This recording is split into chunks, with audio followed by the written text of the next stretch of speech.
Okay, let's get started. This is round 9 of the 2019 World Open. Going into round 9, I had, let's think here, I had 6 wins and 2 losses. So if I can win this last game, I'll end the tournament with 7 points. And 7 points is usually good enough to finish in the money. So let's see what happened.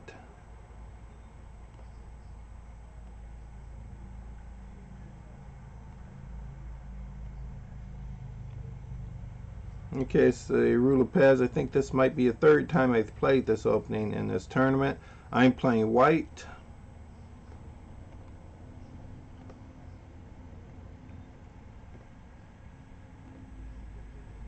These are just basic opening moves, so we're just going to push right through them.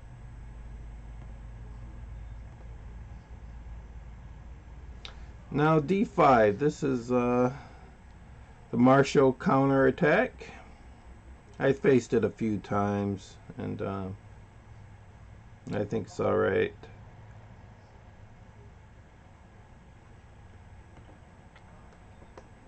Just supporting my center. It's pinning a knight.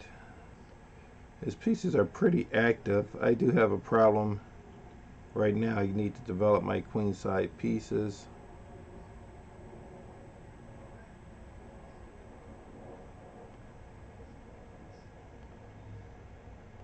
I'm trying to do that.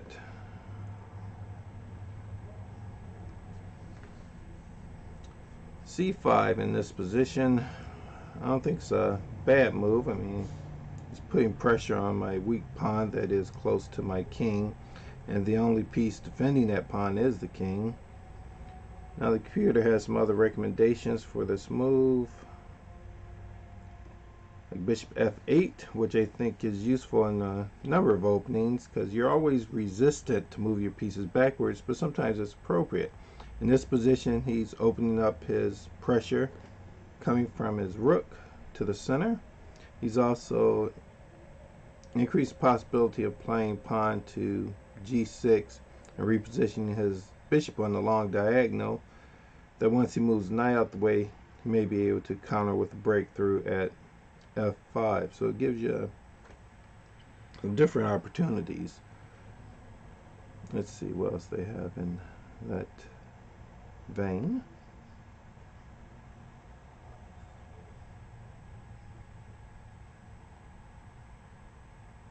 It's just another sequence of opening moves. And with that variation, this is pretty much what you end up with. But again, he played bishop to c5.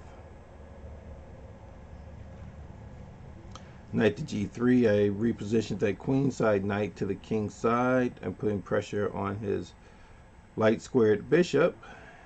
Basic chess principles dictate that you try to maintain your bishop pair if possible, and if the position dictates such a move.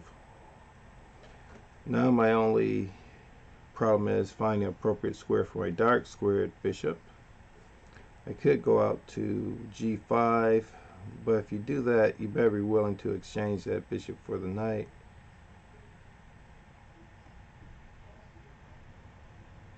So at this point, let's see what move this is. On move, and let's get some other details here. On move number 13, only on the 13th move of the game, and I'm playing in under 1900, and my opponent was probably 87 or something like that. It's a final round of the tournament, so he has been playing very well up to this point. We probably both have 6 points going into this final round, and so this is just to illustrate how very good players can make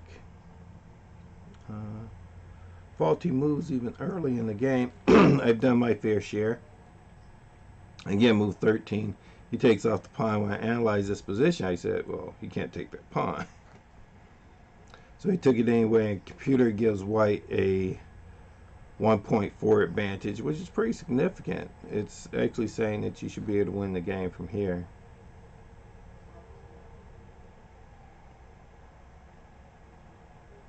Oh, what I forgot was to see, yeah, the computer even recommends taking that bishop off. So I take the bishop off. He takes my knight off.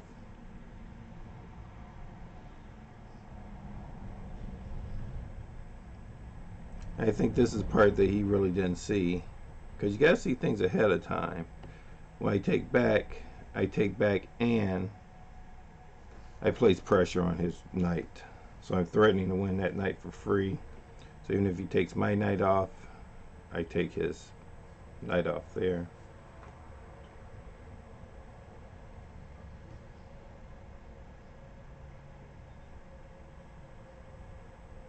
Oh, well, that was one of the threats. The other threat was to capture at f7. A computer recommends here that I capture with the bishop. I don't think I did that, because I wanted to maintain, well, the bishop will still maintain pressure on that knight. But with the bishop or the queen, it still has advantage going to white. I took it off with the queen, check. I thought having the queen in on c5 near my opponent's king, I'd be able to make some additional threats.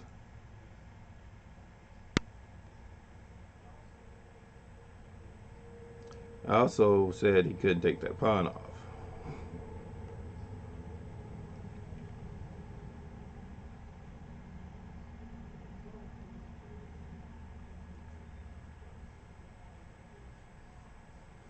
Computer strongly recommends I play bishop to e3, which is probably much better than what I did. What I did I thought was good enough.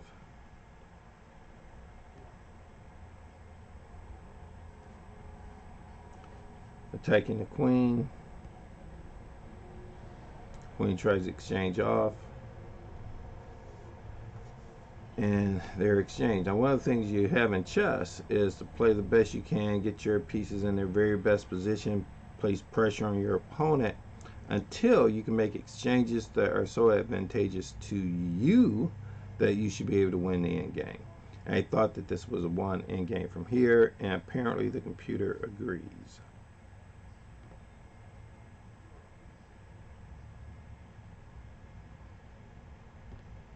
But it doesn't look like it agreed with that move. It wanted bishop to d5, yeah. Oh my goodness. That is a much better move. I don't know how I missed it. Bishop to d5 threatens the knight. That knight is pinned to the rook, so at the very least he has to lose the exchange. And I'm, for some unknown reason, rushing through moves here. I got plenty of time on the clock. I don't know why I didn't relax and find that move. I think I said bishop to d5, rook. The light colored rook would play over on the bishop. If I take him off, he takes me off with check. Oh, but then my bishop covers. I can take him back. Okay, well, I missed that move. The computer still has me more than a pawn advantage here, which again, with solid play, that should be enough to win.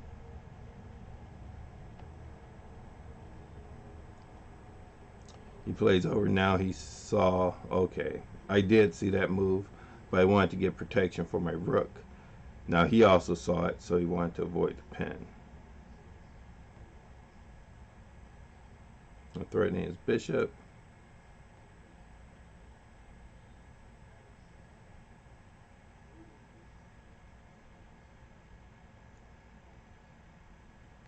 Right here, I'm just trying to get my pieces in a better position for the end game. I have the bishop pair. I'm attacking his weak pawns on his king side. Now I'm getting ready to shift my attack to the king side. I need to get rid of this knight, though. That knight is covering my key square at b3.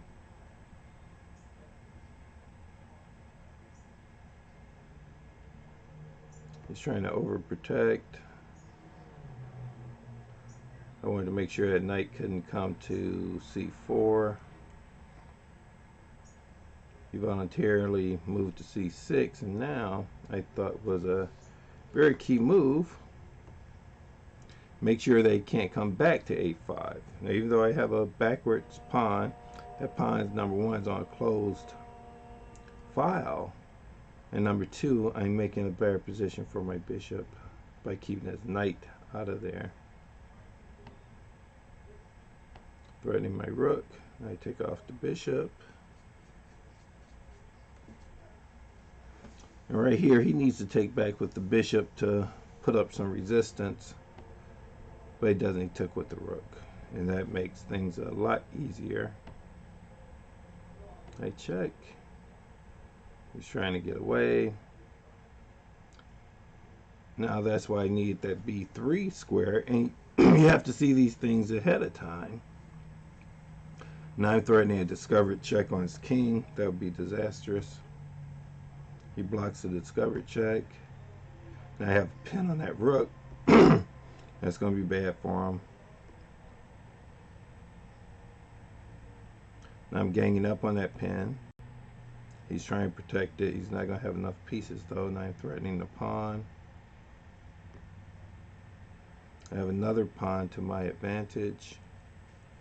The computer gives me a +4, which in essence is saying 4 pawns ahead, which anybody can win. But my opponent, for his own reasons, decided to really try to drag things out, which is fine. Sometimes it's good to just sit back in a one position and enjoy it, but sometimes not so good because you make a big giant mistake and you say, oh, my position was won. So we're going to go through these moves pretty quickly, because at this point, black has a +4 advantage, which should be very easy to win. Let's check the inventory. I have 6 pawns against his 5 pawns. I have a rook against his dark squared bishop. Our kings are approximately in the same position. So right here, your plan is centralize your king. All you really need to do is get one more pawn just to make it really easy, and then exchange off the rook for the bishop and queen one of the pawns. And I think that's my one more pawn.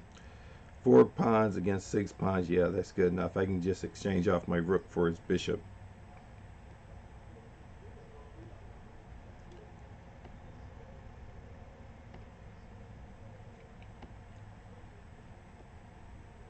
I could have exchanged it off right then, but I decided to reposition my king to the square that he needs to be at, because there's no real hurry here. Of course, you can't take the pawn because of the rook fork. Threaten the bishop. Bishop tries to move. Bring the king in. Now my king is very well positioned in the center of the board, and there's no reason at all not to take that bishop off. I check his king, take his bishop off. Now I definitely have a completely won endgame.